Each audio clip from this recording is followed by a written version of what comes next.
აქვე უნდა ვახსენოთ, რომ ეს გეგმა 24 პუნქტიანი, რომელიც სურვილების სია უფრო არის 28 პუნქტია. 28 პუნქტიანი 24 ევროკავშირის არის, კი ბატონო, 28 პუნქტიანი გეგმა მაინც და მაინც შესრულებადად არც გამოიყურება არც ამ პირობებში, მიუხედავად იმისა, რომ იქ არის პუნქტები, რომელიც უკრაინას არ აწყობს ამ ეტაპზე, ძალიანაც არ აწყობს, მაგრამ აქ ერთი ძალიან საგულისხმო მომენტია, თვითონ პუტინი არ დათანხმდება ამ გეგმას, ყველა ამბობს წინასწარ, ასეც რომ დარჩეს.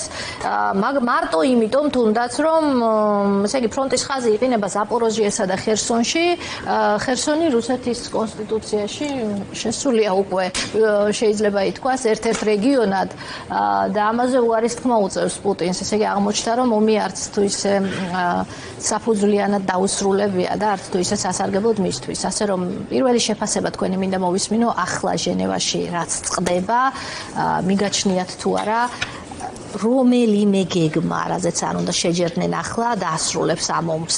ასეთი განწყობა წინასწარი არის. დაუშვებს. თან რთულია ეხლა რო თქვა, როგორ დასრულდება და რა გეგმით დასრულდება, ოღონდ ეს გეგმა ჩემთვის არის საინტერესო, იმიტომ რომ არის რაღაცნაირი უხერხული კომპილაცია პუნქტების, რომლის დიდი ნაწილი ერთი შეხედვით აწყობს რუსეთს, განსაკუთრებით ფორმულირებების დონეზე და ასევე შინაარსითაც, მაგრამ ასევე მასში არის დამატებული პუნქტები, რომელიც ასევე აწყობს უკრაინას. ეხლა ამათ ბალანსს თუ ავიღებთ, შეუიარაღებელი თვალითაც ჩანს, რომ რუსეთს რაც უნდა აწყობდეს, ის უფრო მეტია, ვიდრე რაც აწყობს უკრაინას. შესაბამისად, როგორც დრაფტი, როგორც სასტარტო დოკუმენტი, ასე შეგვიძლია შევაფასოთ, მაგრამ აქედან რა გამოვა, ეგ არის უკვე სხვა ამბავი. ზოგადად მოლაპარაკებებში მიღებული ამბავი არის ხოლმე, რომ იწყებს ისეთ დოკუმენტებს, რომელიც ყველასთვის არის მიუღებელი. ერთი ამბავია უბრალოდ რამდენად არის საჭირო, რომ ეს წინასწარ გამოაქვეყნო, დაინიქა, ხო, ეს დოკუმენტი არ გამოუქვეყნებია და მე ამის სიძულვი იყო დისკუსია, რომ ვინ არის წყარო ამ დოკუმენტის, რუსები არიან, ამერიკამ შექმნა, მათ შორის მოლაპარაკებულია, ვიღაცამ დაამატა თუ რაღაც, ხო, მე მგონი ამან წაიღო ძალიან დიდი დისკუსიის ნაწილი. მაგრამ ამას თუ ჩამოაშორებ და თუ შეხედავ, ხო, რაზე რის ირგვლივ არის ეს დოკუმენტი. იქ არის მათ შორის პირველ რიგში პუნქტები, რომელიც რუსეთს აწყობს. მაგალითად, ნატოზე უარის თქმა. უკრაინის მხრიდან და ასევე ნატოს უარი გაფართოებაზე.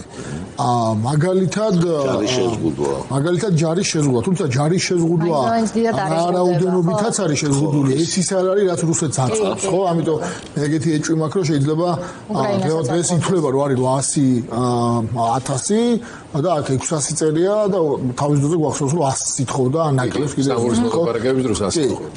შესაბამისად, ეგ არ არის ყველაზე მნიშვნელოვანი. ამის გარდა არის ისეთი პუნქტები, როგორიც არის უკრაინის ტერიტორიული მთლიანობის აღიარება და მხარდაჭერა. არის ტერიტორიული საკითხები, რომლის ნაწილი წყდება რუსეთის სასარგებლოდ და იქცევია, რომ დე-ფაქტო გახდება რუსეთის ყირიმი და აღმოსავლეთის რაიონები, მაგრამ ხერსონის და ზაპოროჟიეზე წერია, რომ დაუბრუნდება უკრაინას. დე-ფაქტო გახდება რუსეთის, რაც ნიშნავს თან ხელშეკრულებისთვის არის ძალიან ანუ დე-იურედ მას არ აღიარებს საერთაშორისო. ხო და საქმეც იმაშია, რომ ხელშეკრულების დონეზე რაღაცაზე თქვა, რომ დე-ფაქტო არის ვიღაც, ის არის ძალიან დე-ფაქტო არის. ხო, უცნაური ფორმულირება არის. აქედან გამომდინარე, ერთ წამი რომ დაუშვათ, რომ ეგ პუნქტი ამოიღო ამ ხელშეკრულებიდან, ხო? და დე-ფაქტო რაც არის, ის დარჩია და გაიწყინოს ცეცხლის ხაზი.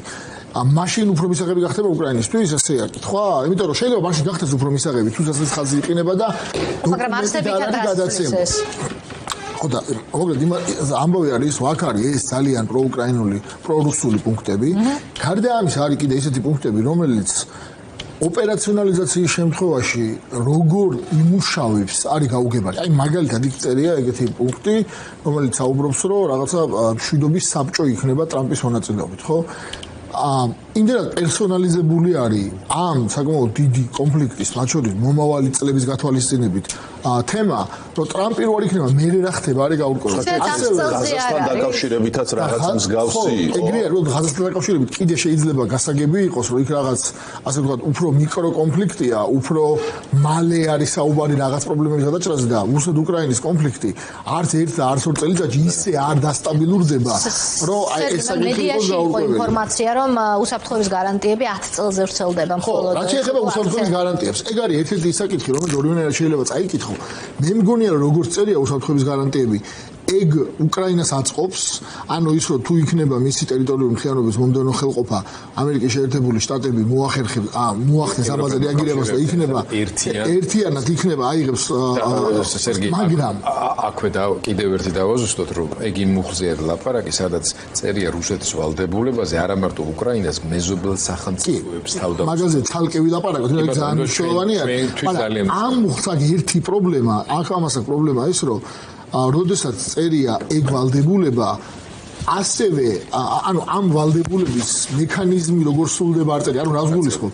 ერთია რომ რეაგირება მოხდება, ოღონდ თუ იქვე წერია რომ არანაირი ნატოს ქვეყნის ჯარი და სამხედროები არ იქნებიან უკრაინის ტერიტორიაზე და მარტო ის წერია რომ პოლონეთში განლაგდება ეს საჰაერო ხო რა ჯეთები. ანუ შეიძლება ვალდებულება ეწეროს რომ დაიცავს უკრაინას რუსეთსა დასავლეთი ხო ამ შემთხვევაში.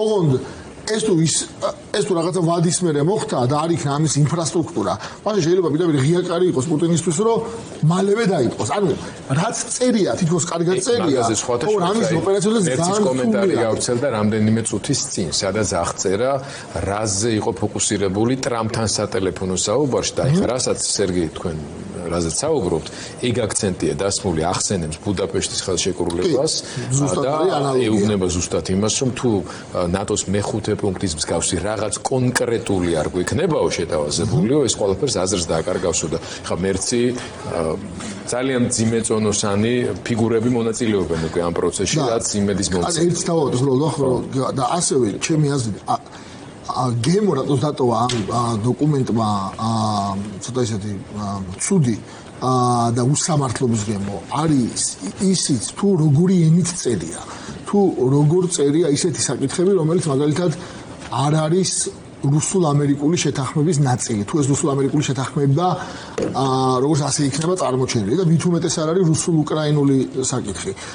სადაც არის საუბარი მაგალითად ევროპის უსაფრთხოების რაღაც მაგალითად ნატოს გაფართოება არ გაფართოება სხვა მიმართულებით არ არის ამ კონკრეტული დისკუსიის საკითხი მარტო. სად იქნება განლაგებული ნატოს ჯარები, ასევე არ არის ან უკრაინის მიღება ვიძახი, ასევე არ არის ამ დოკუმენტის სფერო. ასევე როგორც წერია, მაგალითად ევროპას, ამერიკას, უკრაინას, რუსეთს შორის, რაც ცოტა გაუგებარებას თორე რა კავშირია. ერთი ნატო არ მონაწილეობდა ნატოზე გადაწყვეტილებებში, ეს არის აქ თავარი კითხვა, რომ ნატო არ მონაწილეობდა. ნედლი დოკუმენტი. ძალიან, ამიტომ მე ეხლა ბოლო პერიოდში წავიკითხე ამაზე და რაც ეს თვითონ აი ესე ყველა სიტყვას თუ ავიღებთ, აი for granted, რასაც ვთქვა, რომ ეს არის ბოლო, მე მგონი არ არის სწორი. იმიტომ რომ ეს არის რაღაცა დრაფტი, აშკარად რუსების ხელი ამ დრაფტში ურევია, აშკარად. ოღონდ ისიც აშკარა არის, რომ ეს რუსების დაწერილი ბოლომდე არ არის, იმიტომ რომ ისეთი რაღაცების რასაც რუსეთი მართლა არ მიიღებს და მე ეგეთი ეჭვმაქ და ამაზე მიუთითებს ბევრი რამ, რომ ეს ამერიკულმა მხარე მიიღო ეს რუსებისგან, მე რაღაცები დაამატა და მე როგორღაც ამან გაჟო. ეს ძალიან ბუნდოვანს ხდის ამ დოკუმენტის პერსპექტივას, იმიტომ რომ ის რომ ტრამპმა თქვა, რომ მოდი ახლა რამდენიმე დღეში მოვაწეროთ ხელი, ეს რამდენად რეალისტურად მოჩანს, არ ვიცი, დავინახავთ, მაგრამ თქვენ როგორც დიპლომატი რა შეგიძლია თქვათ, რა არის ის რაც შეიძლება აი ასეთ სიტუაციაში უკრაინამ ჩათვალოს მისთვის ყველაზე ხელსაყრელ ვარიანტად. აი საკვანძო პუნქტებს თუ ავიღებთ, თუმცა არც ერთი პუნქტი არ არის იქ უმნიშვნელო. საკვანძო პუნქტებს თუ ავიღებთ, რა იქნებოდა უკრაინისთვის ოპტიმალური ახლა რეალობიდან გამომდინარე? ხო, ძალიან საინტერესო კითხვა არის. ამ 27 ხო? 28 პუნქტში, იქ არის საუბარი 30 იყო და 2 ამოიღეს რუსებმა, რომელიც უბრალოდ 30 გადაცეს და 2 ამოიღეს, ხო, 28. აქ არის რაღაცა მუხლები, რომელიც ცოტა თუ შეალამაზებ, ასეთი სამშვიდობო შეთანხმების ნაწილი აუცილებლად უნდა იყოს. როგორც არის მაგალითად ჰუმანიტარული საკითხები. მაგალითად როგორც არის, რაც არ უნდა წინააღმდეგობრივი იყოს ზაპოროჟიეს ატომური ელექტროსადგური და იქ მართვა მესმის რომ წინააღმდეგობრივია რომ 50-50-ზე გაიყოს და რაშუაში ოკუპირებულია რუსეთის მიერ და ეხლა რუსებმაც გამოიყენოს, მაგრამ ჩემი აზრით თუმცა ტრამპმა უთხრა რომ მომეცით ეგ საერთოდ. ხო, ანუ ეგეც მოგვარებადი არის მაგის თქმა მინდა რა.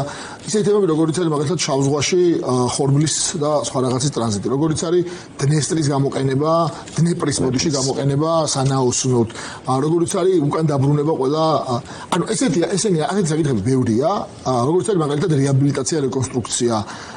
ესეთი საკითხები არის ბევრი, რომელიც ჩემი აზრით თუ ეს გეგმა შედახვდება, იმაში აუცილებლად იქნება. ოღონდ აქ ცოტა ზოგიერთი ისე წერია, რომ ან ბუნდოვანი არის, როგორ უნდა მოხდეს ამუშავება. ენის სტატუსი ან თუნდაც ეკლესიის თემა. ხო, აი მაგალითად ეგ არის ის შემთხვევა, როცა თითქოს სიმეტრიულად წერია, რომ ორივემ უნდა თავის ამაში მიხედოს, მაგრამ აშკარად ისე არის დაწერილი, რომ რუსული ნარატივი აღებული უკრაინასთან მიმართებაში და რუსეთი რას გააკეთებს.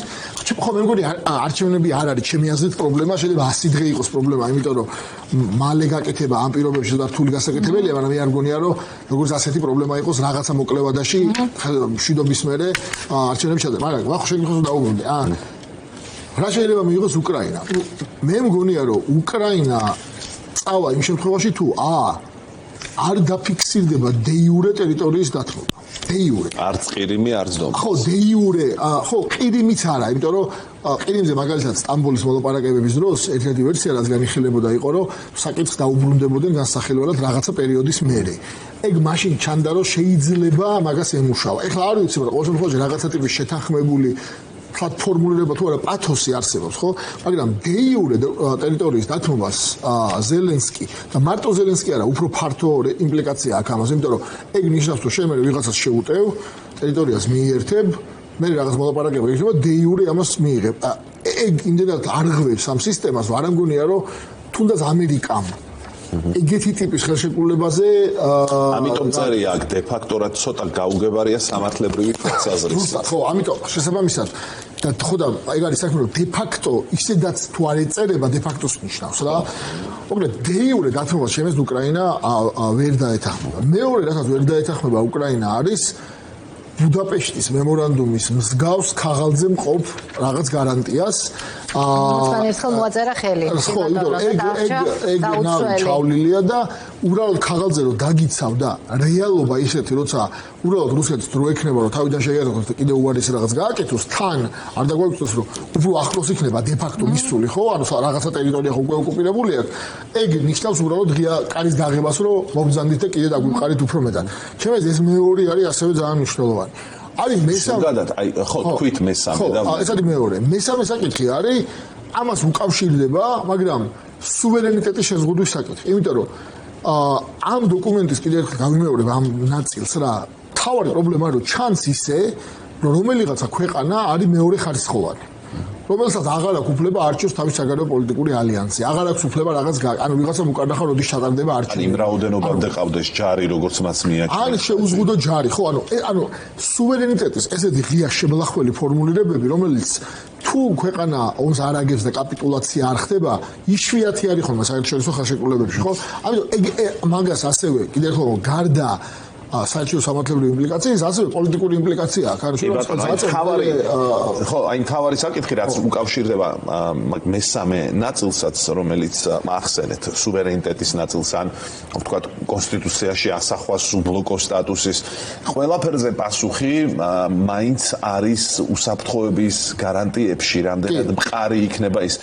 ძალიან ბუნდოვანი არის ამ დოკუმენტში და არა მხოლოდ ამ დოკუმენტში, შეიძლება ბევრს არ კონდეს კაფეო შეხედულება რა უნდა იყოს ეს უსაფრთხოების გარანტიები. უპირველეს ყოვლისა ეს არის რა თქმა უნდა საკუთარი არმია, როდესაც იცავს შენს ქვეყანას, მაგრამ აქ აშკარად უკრაინა მიანიშნებს იმაზე, რომ კიდევ სხვა რაღაც არის საჭირო იმისთვის, რომ ვერ გაბედოს რუსეთმა რამდენიმე წლის შემდეგ თავდასხმა და თუ გაბედავს, ვერ დაამხოს უკრაინა და ამაში დიდი ფასი გადაიხადოს. ამ დოკუმენტში რაიმე ნიშანწყალი რომ მას წავიკითხოთ არსებობს. ხო და ძირითადად ეს უსაფრთხოების გარანტიები სამი რაღაცისგან შედგება. ერთი არის საკუთარი არმია და შეიარაღება. იქ მარტო არმიაზე წერია და არაფერ სხვაზე სხვადასხვათვის, რაც ასევე ძალიან საინტერესოა, იმიტომ რომ 800.000 ეყოლება თუ 650 თუ 700 თუ დანარჩენი შეიარაღება, დრონები, სამხედრო და ასე შემდეგ გაქვს შეუზღუდავი. საბოლოოდ დიდი მნიშვნელობა არ აქვს. ის პირველ არის მეორე მსოფლიო ომის მერე გერმანია, რომელსაც უთხრას რომ ამდენი ჯარისკაცი ეყოლება და სამხედრო ინდუსტრია არ გექნება. ანუ ამიტომ ეგ ნაწილი რაღაცაა დატო. ეს არის პირველი რაც მეორე არის შენ ტერიტორიაზე იქნება თუ არა განლაგებული შეთანხმების საფუძველზე სხვა ქვეყნების შეერაღებული ძალები, რომელიც შეიძლება არ გიცავს პირდაპირ, მაგრამ აი tripwire ეფექტი რასაც ქვია, რომ ანუ ასე ვთქვათ პირველი წინაღობა ისინი არიან, ხო, რადგან იყო აქამდე საუბარი. ეგ აქ არ წერია, უფრო მეტიც აქ წერია, რომ არ განლაგდება ნატოს ჯარები და შესაძლოა არც სხვა მოკავშირეებს. ისეთი აქაც ფორმულირება ისეთი უცნაურია, რომ საბეჭდილებას გიტოვებს, რომ იგულისხმება, რომ არც, რა ვიცი, ბრიტანელი არ განლაგდება და არც ფრანგი, თუ უკრაინა და საფრანგეთი ამაზე თანხმდებიან, რაც კიდევ ერთხელ საინტერესო ამბავია, იმიტომ რომ უკრაინა და საფრანგეთი თანხმდება, რომ მაგალითად სამხედრო ბაზა განლაგდეს მის ტერიტორიაზე, ეს არ არის არც რუსეთის, არც ამერიკის და არც არავის საქმე. ანუ სუფთა პრინციპით არ გავა. ეს არის მეორე საქმე. და მესამე არის რაღაც ალიანსის წევრობა, ხო? ეს სამი რაღაცა უზრუნველყოფს, რომელსაც მოქმედებს მეხუთე მუხლისნაირი შეთანხმება. მოკლედ მე მგონია, რომ ნატოს წევრობა შეიძლება დათმობილი იყოს, თუ დაკომპენსირდება აი ამ ეგეთი ტიპის რაღაცა ორმხრივი შეთანხმებით, რომ ვიღაც დაიცავს, ან ნატოს ქვეყნები, ან ამერიკის შეერთებული, ან სხვა მოკავშირეები. ოღონ ამას გულისხმობ, რომ ეს შეიძლება ძალიან გავდეს ბუდაპეშტისნაირ ჩანაწერს, თუ არ არის გამაგრებული მერე ადგილზე სამხედრო ყოფნით, შეიარაღებით და მათ შორის შენი სამხედრო შესაძლებლობებით. ეგ ნაწილი არის ძალიან სუსტად ამ ხელშეკრულებაში. შეიძლება აქ შემოვაშველოთ ევროპული დოკუმენტი, რომელიც ცოტა ხნის წინ გამოქვეყნდა, აი რაზე ახსაუბრე, ევროპელები როგორ ხედავენ ამ გეგმის გადასხვაფერებას, თუ შეიძლება ასე თქვა, სამშვიდობო პროცესის კონტროლს ველზე უზრუნველყოფენ უკრაინის მოკავშირეები შეერთებული შტატების ხელმძღვანელობით. ძირითადად დისტანციურად სატელიტები, უპილოტო საფრენი აპარატები. ამის შემდგომ სხვა პუნქტებია და მე უბრუნდებიან ამას, უკრაინის სუვერენიტეტი დასტურდება, არანაირი იძულება არ ხდება ნეიტრალიტეტისკენ, ეს წერია და ასევე ნატოში გაწევრიანება შესაძლებელია ყველა წევრის თანხმობით. ტერიტორიული საკითხების ყდება ხო ეს გასაგებია, უკრაინა აღადგენს კონტროლს უკრაინას ხო. აი აქ კიდევ არის ერთი მნიშვნელოვანი დეტალი, რომ ზუსტად იმაზე როგორ უზრუნველყოფს ამ ყველაფერს მეტი რაც მე წავიკითხე არის დისტანციურად. არა, აღარ მანამდე იყო საუბარი განლაგებაზე. მაგრამ აქ ნებისმიერ შემთხვევაში საუბარი იმაზეა, როგორი მოდელები არსებობს, ხო?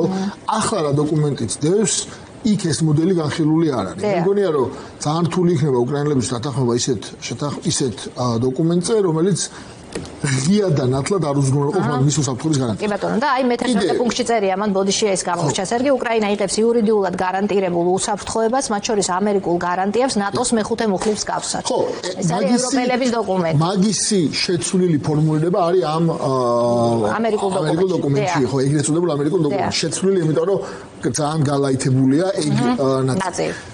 მაგრამ პათოსი გასაგებია რაც არის. ჩემი აზრით, აი, ახლა დაუბრუნდა ისევე, არის რაღაც საკითხები, რომელზეც იქნება წესით ასეთი ძალიან წინააღმდეგობრივი პოზიცია. ორია ესეთი. პირველი ეს არის პასუხისმგებლობის საკითხი. იმიტომ რომ აქამდე არსებულ ყველა შეთანხმებაში, მათ შორის ზელენსკის სამშვიდობო გეგმაში, მათ შორის მინიშნება იგივე შვეიცარიის გეგმაში, მათ შორის ევროპულ გეგმაში საუბარია იმაზე, რომ ვიღაცა უნდა დაისაჯოს. ამ დოკუმენტში ცალსახად წერია ყველას ამნისტია.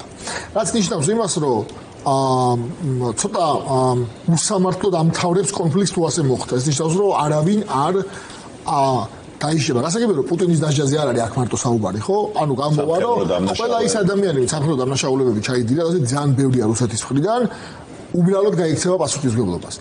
ეგ ჩანაწერი რამდენად კარგია საერთაშორისო უსაფრთხოებისთვის მომავალში არის ძალიან დიდი კითხვის შესაძლებელი და მეორე ამერ არის შესრულებადი, იმიტომ რომ ეგ ნიშნავს, რომ ყველა ამ საერთაშორისო ინსტიტუციამ უნდა თვალი დახუჭოს ყველა ასეთი ტიპის საფრთხო დანაშაულს. რაც პრობლემაც ხდება, იმიტომ რომ ხვალდაზე შეიძლება ეს კიდე გამეორდეს. ანუ ამ შეთანხმებას იქნება ძალიან ამ შეთანხმებას ჩემი აზრით ექნება ისეთივე ეფექტი, როგორიც ჰქონდა ვესტფალიის შეთანხმება 1958 წელს, რომელმაც ახალი უსაფრთხოების არქიტექტურა შექმნა და ამიტომ არის რომ ევროპელი ლიდერების ხმაც ისმის ძალიან ხმამაღლა, რომლებიც ამბობენ რომ ეს არ შეიძლება იყოს კაპიტულანტური შეთანხმება. საზღვრების შეცვლა იძულებით არ შეიძლება. ეს არის მაგას დაუშვებს ეგ თუ ისეთი ფორმულები. ეს იყო ერთი საკითხი და მეორე საკითხი არის კიდე ასევე, რომელიც არის ძალიან მნიშვნელოვანი. ეს მეორე საკითხი ეხება როგორ მოხდება და ვისი სახსრებით მოხდება რეკონსტრუქცია, რეაბილიტაცია. ეს არის კავშირში გარკვეულწილად პასუხისმგებლობასთან. აქ როგორც არის ფორმულირებული გვერდია გავლილი მთავარ საკითხს, რომელიც ახლა განიხილება, ეს არის რუსეთის აქტივების ჩამორთმევა და ამ რუსეთის გაყინული აქტივების გამოყენება. იცით რომ ევროპაში ძალიან აქტიურად ბოლო პერიოდში საუბარი ხო არის ლაპარაკი. აქ არის საუბარი, მაგრამ ამ მექანიზმზეა საუბარი. ევროპელები ამ წუთში როგორც ჩანს მიდიან იქით ნახევრის მოგებაში უჯდება წელში. ამერიკა ხო. მაგრამ ამ წუთში საუბარი არის იმაზე, რომ ყველა რუსული აქტივი იყინება, გამოიყენება და გარანტორად, ყოველთვის ბოლო პერიოდში ამაზე აქტიური საუბარია, შეიძლება ჩადგეს წარადგენს ნორვეგია თავისი სუვერენული ფონდით და გერმანია, რაც იმას ნიშნავს, რომ ამით ხელფეხი გაიხსნებოდა ევროპულ ხელისუფლებას ბელგიას პირველ რიგში, ეს აქტივები აიღოს და გამოიყენოს. აქ როგორც წერია, ეს მე მაგალითად რუსეთის ადგილზე რო ვიყო პირველ რიგში ამას ისე შევცვლიდი, რომ არ იგულისხმებოდეს მისი გაყენული აქტივები. და ეს ძალიან მნიშვნელოვანი ამბავია, იმიტომ რომ აქ პირდაპირ მასშია პასუხისმგებლობასთან. ეს თემა და ნაწილი ახსენე, რომელზეც თქვი რომ დაუბრუნდებიო და ჩემთვის და ყველასთვის მნიშვნელოვანია, ეს უკავშირდება ვალდებულებას მეზობელ სახელმწიფოებზე თავდაუსხმელობის შესახებ, რომელიც შედის მათ შორის იმ გარანტიების ნაწილშიც და საქართველოს ეხება ეს პირდაპირ მეზობელ სახელმწიფოს ვარ და ამ მხრივ გვაქვს ნეგატიური გამოცდილება. ამ მუხლს ყურადღება უნდა მივაქციოთ ამაზე რა სიტყვით. ხო, მე მგონია რომ საერთოდ ამ შეთანხმებას ჩვენთვისაც ექნება ძალიან დიდი მნიშვნელობა. ხო, აი ეს ომის დაშინების პერსპექტივა. საერთოდ პროპაგანდა გვერდზე გადავდოთ. ნატოში გაწევრიანების საკითხი. ჩემი აზრით ამ შეთანხმებას ევროპული უსაფრთხოების არქიტექტურაზე ექნება ფუნდამენტური გავლენა. მათ შორის ფუნდამენტური გავლენა ექნება პირდაპირ ჩვენს უსაფრთხოებაზე რამდენიმე მიზეზის გამო. პირველი არის ეგ ჩანაწერი, რომელშიც ანუ თუ ვისადმე საქართველოს იკითხება ეგ არის. მეორე არის კიდე როცა ნატოს გაფართოებაზე საუბარი, ხო? და მესამე არის როცა ევროკავშირის გაფართოებაზე საუბარი, როგორ მარტო უკრაინაზე და სხვები არ არიან ახსენები, ხო? კიდევ ერთხელ ესენი ჩვენ არ გვეხება პირდაპირ, მაგრამ რა არქიტექტურასაც ქმნის, იმაში შეიძლება ვიღაცა მე მოსკოვმა თქვას, რომ აქ არ მოიაზრება საქართველოს, მარტო უკრაინა მოიაზრება. ან პირიქით ავიღოთ, რომ წარმოვიდგინოთ, რომ მიაღწია იმას, რომ ეგ აღარ წერია შიგნით. ეს და არის ცალკე საკითხი. ეგ მაშინ ავტომატურად ვრცელდება ჩვენარ ქვეყნებზე, ხო? ხოლო იმის გამო, რომ ჩვენნაირი ჩვენთვის განსაკუთრებით არის ძალიან მნიშვნელოვანი ეს საკითხი. დავიწყოთ მაგით, რომ მეზობელ ქვეყნებზე თავდასხმა არ იქნება რუსეთის მხრიდან, ხო? მაგ მუხლის სისუსტე არის ის, რომ მაგისი დაზღვევის მექანიზმი არ წერია. ანუ ის დაზღვევის მექანიზმები წერია, ის ეხება მარტო უკრაინას. სადაც ასევე როგორც ვილაპარაკეთ, უკვე ბევრი კითხვა არის, მაგრამ სხვა ქვეყნებზე და არ თავდასხმის შემთხვევაში დაზღვევის მექანიზმები როგორი იქნება, თან კითხვა უნდა ეწეროს თუ არა საერთოდ, ხო, ამ დოკუმენტში. და თუ უნდა ეწეროს, მაშინ რა არის? ის მაგალითად რაც უკრაინაზე გავცვლილება, სხვებზეც უნდა გავცელდეს, ეს კითხვა არის უბრალოდ, რომელიც მე მესმის რომ აქ ეხლა რა რეჟიმი გყავს ბოდიში და ფეხებზე კიდია ეს ყველაფერი აშკარად თავად რიტორიკაშიც და არ აინტერესებთ, ხო? ჩვენი ლობისტების გატანილი არ არის ეგ საკითხი, ეხლა წავსა. არა, ხოდა შესაბამისად, იქ რაც ეწერება, ჩვენზე გავლენა იქნება. ამიტომ ეს სისტემებია, რომელზეც აი ნორმალური თარიღის ქვეყანა უნდა მუშაობდეს, რომ ისეთი რამე მაინც არ წაიწეროს, რომ შენ გავნოს და რამე თუ ჩაიწერება, შენ აქედან რაღაცა გამოიწეს. ეს არის ერთი საკითხი. ბოდიში მეორე არის ნატოს არ გაფართოება. იმიტომ რომ ნატოს არ გაფართოება უკრაინაზე თუ უკრაინა ამას ხელს აწევს, არის უკრაინის სუვერენული უფლება. ხო? და ნატოს ზოგადი არ გაფართოება და ღია კარის პოლიტიკაზე უარის თქმა, ეს არ არის არც უკრაინის საქმე. და არ არის არც ამერიკის შეერთებული შტატები. ყველამ უნდა მისცეს ხმა ნატოში. ზუსტად წაიღოს უკან ბუქარესტის სამიტის გადაწყვეტილება. ამერიკა ყოველთვის შეიძლება დაბლოკოს ნატოს გაფართოება.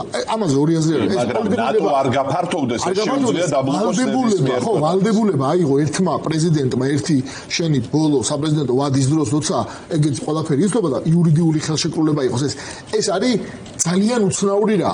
და ჩემი აზრით ჩვენ პირდაპირ გვეხება ეს. მარტო იმიტომ შეიძლება ნატოში არ შევიდეთ შემდეგი 20 წელი, მაგრამ პრინციპს ეხება, რომ თურმე ვიღაცამ შენი ამ შემთხვევაში ქვეყნის სუვერენული უფლება რომ აარჩიო შენი ალიანსი დაბლოკა მოწინააღმდეგე სახელმწიფო შეთანხმების გამო. სერგი, აქ გაგახსენეთ ბოდიშვიხტი, ძალიან მნიშვნელოვანია ბუქარესტის სამიტი. მაშინ შეერთებული შტატების ადმინისტრაცია პირიქით ემხრობოდა უკრაინისა და საქართველოსთვის მაპის მინიჭების საკ. საქართველოსთვის ყოველ შემთხვევაში, უკრაინა მაშინ არ იყო ასეთი აქტუალური, საქართველოს იყო წამყვანი ფლაგმანი ამ ჩანაწერის, ხომ?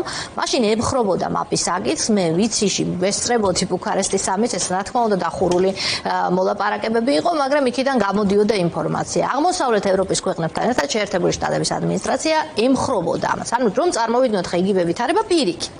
უბრალოდ პირიქით მაშინ შეერთებული შტატები ითხოვდა მაპს საქართველოსთვის და ეს დაბლოკა ევროპულმა ქვეყნებმა, გერმანიამ და საფრანგეთმა, ხომ? ისინი იყვნენ წინააღმდეგი. ახლა ლიდერშიპი, რომელიც არის ევროპულ ქვეყნებში, ასევე ძლიერია და პირიქით პოზიციაზეა. და ეს ასე გადაწყვეტით ნატოზე თავს მოხვევა, როგორ გონია გამოსვლადია? ხო და მე ძალიან გამიკვირდება, რომ იყოს გამოსვლადი, იმიტომ რომ კიდევ ერთხელ ამ ხელშეკრულებებს ყოველთვის გააჩნია უფრო მეტი სიცოცხლის ვადა, ვიდრე კონკრეტული პოლიტიკური ლიდერების პოლიტიკურ ჰორიზონტს და შესაბამისად ასეთი ხელშეკრულება, რომელიც მერე გახდება ინტერპრეტაციების და მორიგი კონფლიქტების წყარო და საბაბი, შეიძლება იყოს პრობლემატური. ამიტომ მგონია, რომ ეგ საკითხი კიდევ ერთხელ ჩვენ ნორმალური ხელისუფლება რო ყავდეს ამაზე იმუშავებდა, რომ იქ ისეთი რაღაც არ ჩაიწეროს, რომელიც ჩვენ გვავნებს მერე, ქვეყნის ინტერესებს ავნებს მერე. იმაზე კი არა, რომ აქ პროპაგანდისტულად გაყიდოს, რომ ნახე რას უშვებიან უკრაინას ამ ხელშეკრულებით. ანუ ძალიან მარტივია, აიღო ხელშეკრულება და თქვა, რომ ეს არის საშინელი ხელშეკრულება, ამერიკა მოღალატა უკრაინას, ამერიკა არის რუსეთის მხარეს და შესაბამისად ისინი არიან ცუდები. ოღონდ შენ რას იღებ აქედან, შენი ინტერესი აქედან რა არის? ერთი შეკითხვაც უბრალოდ ერთადერთი ახლა ჩემი აზრით ეს შეთანხმება და ეს კონფლიქტი როგორც მორჩება, ამაზე იქნება კიდე სხვა გავლენა ჩვენზე. მაგალითად, თუ იქ გაჩნდება ეგეთი ან ჩანაწერები, ან ეგეთი განცდა, რომ შესაძლებელია ძალით ან რაღაცა ინტერვენციების შედეგად ქვეყნებს ათქმევია უარი მათ საგარეო პოლიტიკურ არჩევანზე. მაშინ ჩვენთან მიმართებაში დგება ესეთი საკითხი. მე მგონია, რომ საფრთხე იქნება, რომ ამათმა, ამ რეჟიმმა რეფერენდუმზე დააყენოს მაგალითად საქართველოს ან ევროპულ ან სხვა რაღაც. და მე მგონია, რომ ამის შეიძლება ემზადებოდეს ვიცით რა რაცვლილებებს ინიცირებას ახდენს, ახლა მაგ წინა კვირაში ვნახეთ რეფერენდუმის დეფინიციის ცვლილება, ხო, კანონ პროექტში. აქამდე თუ არ შეიძლებოდა რეფერენდუმის ჩატარება, ამიტომ რომ მთელ ტერიტორიაზე მათ შორის ოკუპირებულ ზონად ტარდებოდეს, ახლა იქ ცვლილება ფორმულირება, იცი რომ შეიძლება ჩაატარონ ნებისმიერ დროს, ხო, ანუ ნებისმიერ ტერიტორიაზე. ანუ მე მგონია, რომ ანუ ერთია ისინი რაზე ემზადებიან და რა დავალებებს ასრულებენ და როგორ, მაგრამ მაგ დისკუსიის მერე ჩვენთვის რაღაც საფრთხეები იზრდება და ჩვენ უნდა ვიყოთ ამისთვის მზად. კი ბატონო, და ეგ კითხავთ ახლა იმის შესახებ, საერთოდ რა პერსპექტივა უნდა ჰქონდეს ამ დოკუმენტს, თუ კი უკრაინას აწვევიან, ასე ვთქვათ, წითელი ხაზების მიღმა გავიდეს მისთვის მიუღებელ საკითხებში. ეს დამოკიდებულია ორ რამეზე, რომ მან ეს არ გააკეთოს და მასზე წნეხი არ იყოს ეფექტური. ერთი, რამდენად ძლიერია ის საბრძოლო ველზე, შეუძლია თუ არა ომის გაგრძელება და მეორე, ამერიკის შეერთებული შტატები მოახდენს თუ არა მასზე ზეწოლას იმ ფორმით, რომ არ მისცეს ალიანსის გავლით შეიარაღება, არ მიხიტოს ერთი სიტყვით და დატოვოს დახმარების გარეშე. ამას ექნება გავლენა. ფიქრობთ, რომ აქამდე შეიძლება მივიდეს საკითხი, გისვამთ ამ შეკითხვას იქიდან გამომდინარე, რომ უკრაინა ტრამპის ურთიერთობებში იყო რამდენიმე კრიზისული მომენტი, რომელიც გადაილახა იქამდე. ახლა როგორ ფიქრობთ? მე არ მგონია, რომ ტრამპმა ჩათვალოს, რომ მის ინტერესში არის უკრაინის დამარცხება. ანუ ერთია რა დოკუმენტებს აქვეყნებენ თუ ჟონავენ, რა საჯარო კომუნიკაცია, როგორი ტიპის თუნდაც არადიპლომატიური ურთიერთობა თავზე დახურება, რაც გვინდა ის და ერთია ეს ნაწილი, პიარული ნაწილი და მეორე არის რეალური პოლიტიკა. აქამდე ტრამპს არაფერი არ უქნია იმისთვის, რომ უკრაინა ომში დამარცხებულიყო. ტრამპმა გააგრძელა მათ შორის შეიარაღების მიწოდება ევროპელების გავლით, გააგრძელა მათ შორის გარკვეული წნეხი რუსეთზე, შეიძლება უკეთესი ყოფილიყო. ახლა შევიდა ძალაში. სანქციები ახლა შევიდა, ანუ მოკლედ ამ წუთში არ ჩანს მაგის წინა. ტრამპს უნდა ომის დამთავრება, მაგრამ არა წაგებით. მაგრამ მე არ მგონია, რომ მას უნდა რომ უკრაინა მომი წააგოს და კიევი დაეცეს ზელენსკი და ასე შემდეგ. ავღანეთიდან ბაიდენის გამოსვლის ასოციაციას. ხო, ამით შესაბამისად, მას უნდა სახელოვანი მშვიდობა. მას უნდა თვითონ ჩაიწეროს მშვიდობას იქულები და ამიტომ მე მგონია, რომ ჩემს უკრაინელები ძალიან ჭკვიანურად იქცევიან. მათ შორის ზელენსკის ის მიმართვა, რომელმაც თითქოს რაღაც განგაში ზარი შემოყრა, ჭკვიანური იყო, იმიტომ რომ ის კარგად ხვდება, რომ ეს დოკუმენტი აწი მხოლოდ თუ გაუმჯობესდება. ამას ვეღარ ამის უარესი ვერსია შეუძლებელია, ხო, უკრაინასთვის და თუ გაუმჯობესდება, მათ შორის პოლიტიკურად მისაღები იქნება, უფრო მეტად მისთვის, ხო, და უფრო გაყიდვადი იქნება და ის რომ მათ შორის ახლა მიდის მოლაპარაკებები, რუბიოს კომენტარიც ვნახეთ, სადაც თქვა, რომ გრძელდება ეს ყველაფერი და მათ შორის ერმაკის კომენტარი იყო, რომ კარგი შეხვედრა იყო, ხო? ანუ ამაში რომ ჩართულია და არა გაბუტული და არა რაღაცას ვთქვათ, ოღონდ ის რომ ასევე ხმამაღლა იცავს თავის პოზიციას, ხმამაღლა ამბობს რა არის მისთვის მიუღებელი და ასევე ის რომ ევროპელებთან მუშაობა და ისინი ხმამაღლა ამბობენ. თან სამჯერ გადავხადეთ ეს მადლობა. ხო, ჩემს არის ძალიან სწორი სტრატეგია უკრაინის მხრიდან. ოღონდ ეს არ ნიშნავს იმას რომ ყველაფერი ისე გამოვა როგორც ჩვენ გვინდა და მათ უნდა და არაფერი არ იჟონება ხოლმე მაგალითები გვაქვს და კატასტროფულად მორჩენილა, ვაგზ აგერ მიუნხენის შეთანხმება რო აიღო, ეგ იყო მაგალითი, რომ კარგი უნდა და ჩემბერლენს და გამოვიდა ცუდი. შეიძლება აქაც ასე მოხდეს, მაგრამ მარტო ამ დოკუმენტით ნუ ვიმსჯელებთ, რომ არ იქა ყველაფერი.